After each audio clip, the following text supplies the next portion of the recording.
L-Avukat Ġenerali u l-periti Roderick Camilleri u Anthony Manjon, l-istess periti li kienu nstabu ħatja bil-qtil involontarju ta' Miriam Paċ, appellaw is-sentenza mogħtija fil-konfront tagħhom. Rapporti fil-medja qed jgħidu li l-periti kif ukoll l-Avukat Ġenerali appellaw is-sentenza, iżda r-raġuni wara l-appell għadu mhux magħruf.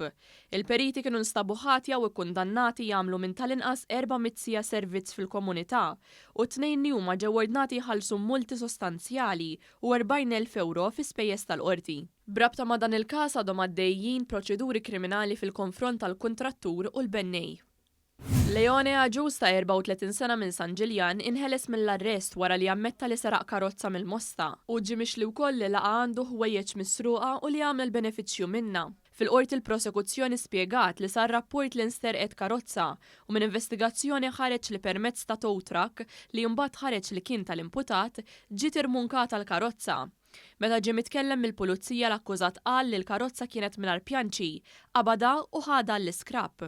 L-avukat tad-difiża Franco De Bono talab il-ħelsien mill-arrest, filwaqt li talab lil qorti biex jitqabbad uffiċjal tal-probation li jkun jista' jħejji rapport qabel tingħata s-sentenza. Il-prosekuzzjoni ma kellix oġġezzjoni għat-talba l-ħelsien, iżda sostniet li l-kundizzjonijiet li fuqhom jinħeles l-imputat għandhom ikunu stretti. Il-qorti laqgħet it-talba fuq garanzija personali ta' 15,000 euro u ordnat lill-akkużat biex jiffirma kuljum fl-assa.